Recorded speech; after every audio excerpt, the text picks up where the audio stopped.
Olá, boa tarde, sejam todos muito bem-vindos para mais uma live exclusiva minha.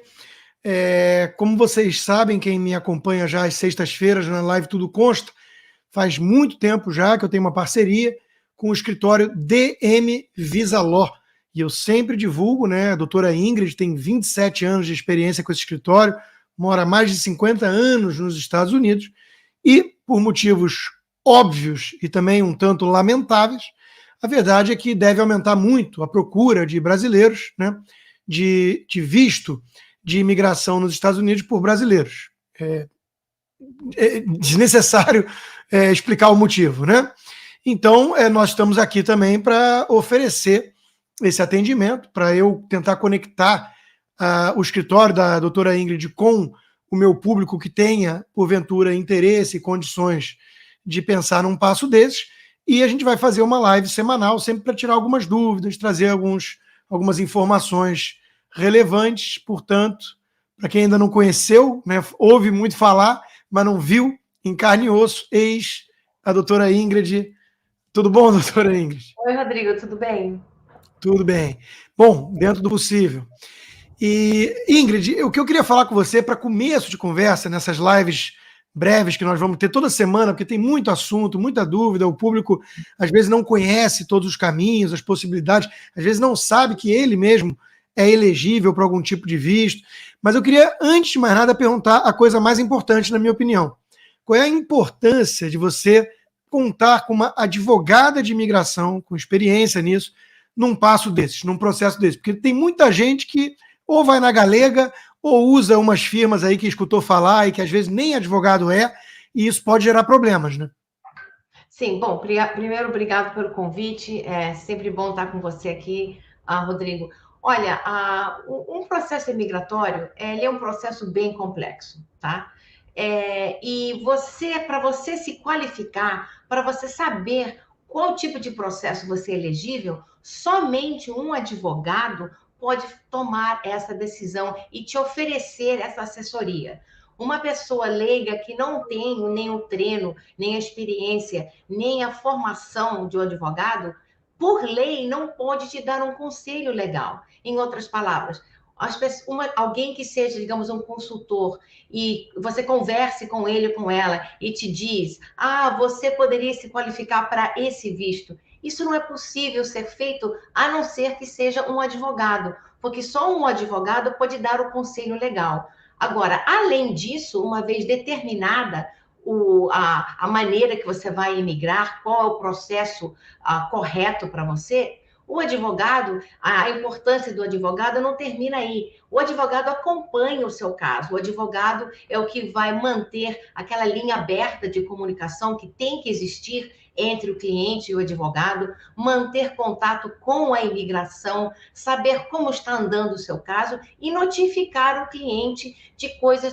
conforme o caso dele ou dela vai avançando. Então, somente o advogado pode te dar os conselhos, as estratégias, as possibilidades de como um caso pode iniciar, como ele vai decorrer e qual seria o possível resultado, porque um advogado jamais pode dar uma garantia. Nós somos proibidos pela ordem de advogados de dar essa garantia por razões óbvias. Então, o advogado ele tem aquela capacidade de formular uma opinião sobre um possível cliente para ver se ele tem a capacidade de ter um caso bem sucedido.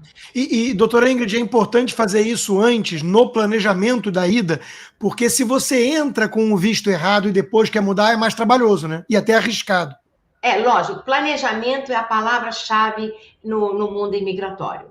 A pessoa que pensa em emigrar para cá deve sentar com a sua família, seu cônjuge, seu parceiro e fazer aquele planejamento de linha de tempo, o que eles acham que podem fazer, quando, e aí, nesse momento, procurar o advogado ou advogada de imigração. Porque entrar pela fronteira, nem pensar.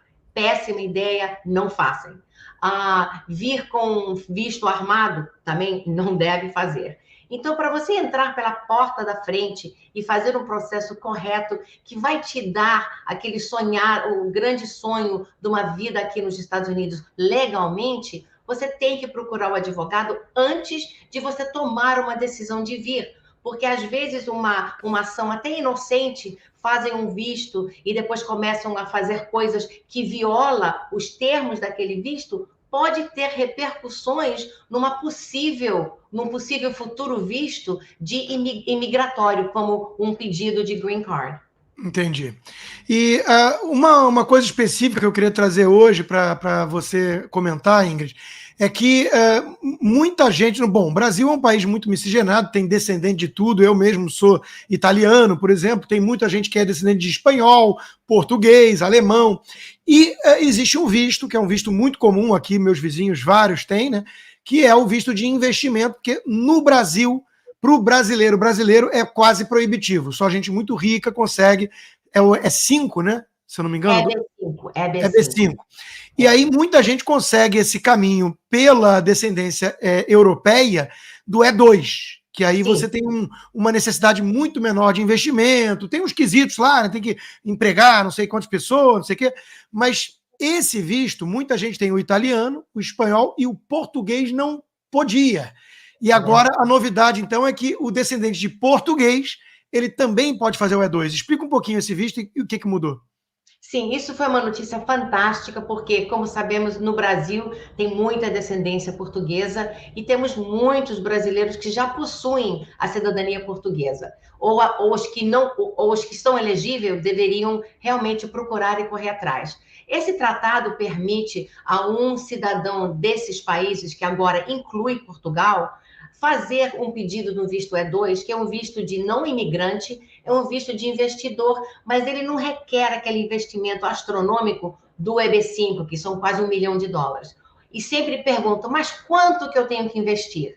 É uma pergunta muito válida e a resposta sempre é a mesma. O valor não tem um valor mínimo. O valor necessário para o E2 é aquele valor que vai poder atingir a abertura ou o início do seu negócio ou seu empreendimento. Então, em outras palavras, se a pessoa chega para mim e fala: oi, doutora Ingrid, eu quero abrir um restaurante com 100 mesas, eu quero ter 30 funcionários, eu quero um restaurante enorme.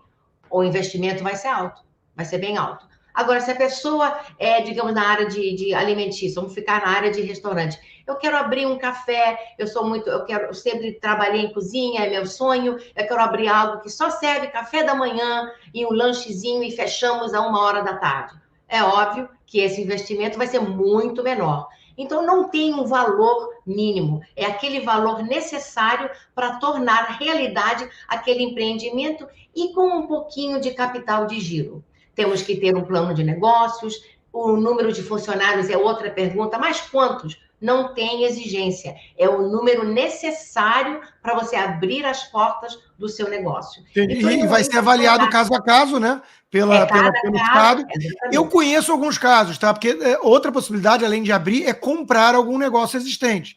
Exatamente. Gente que comprou. E só para o público ter noção da ordem de grandeza, eu conheço gente, porque a resposta é sempre assim, depende do tamanho do investimento, que é o que a doutora Ingrid está explicando. E claro, se você botar lá um projeto de $250 mil, 300, a chance de você ser aprovado é muito maior do que um de 50. Mas eu conheço gente que com menos de $100 mil abriu ou comprou coisa existente e conseguiu esse visto. É possível. Sim, é possível. Nós mesmos já fizemos. O que temos que focar é na estrutura da empresa, do negócio, seja a compra do negócio, seja a compra de uma franquia. O importante é que não seja um investimento marginal e todo investimento já tem que ser gasto. A imigração quer ver que você tem um compromisso com o país e que você vai gastar o dinheiro, fazer toda a estrutura e depois pedir o visto. E esse não vai dar o green card, mas você pode ir renovando de 5 em 5 anos e ficando. Exatamente. Ele não tem um caminho para o green card, mas a beleza, Rodrigo, do E2 é que ele te dá o visto, geralmente ele é concedido por 5 anos e você pode ficar renovando indefinitivamente. Mas a beleza é que o cônjuge do aplicante recebe a permissão de trabalho. Então, o que acontece? Na maioria dos casos, os portadores de E2, digamos, o que tem um cônjuge, o cônjuge vai trabalhar numa empresa. E acontece que talvez essa empresa queira patrocinar a pessoa para um pedido de green card, digamos, um EB3. Ou o portador do E2 pode até ser elegível para outro visto, como o EB2, o visto de habilidades excepcionais, que talvez não pôde fazer logo, por várias razões, tempo, crianças em escola, e quiseram vir um pouco antes para empreender primeiro, também é possível fazer uma mudança de status de E2 para um outro tipo de visto. Entendi, perfeito. E, bom, o assunto não poderia também escapar disso hoje, né? Eu queria que você comentasse um pouquinho, Ingrid, a respeito de asilo político, como é que funciona isso na prática, ou riscos de extradição. Tem gente que fica com esse receio, porque estavam falando até do presidente, né? Querendo extraditar o presidente, um congressman, o Joaquim, eu esqueço o sobrenome dele, é do Texas, é um bastante esquerdista. Ele chegou a subir na tribuna e pedir a extradição do Bolsonaro. Como é que funciona um pouquinho essa questão do asilo político? Olha, eu não creio que o ex-presidente Bolsonaro esteja pensando em asilo político. Eu não tenho ideia, não tenho essa informação.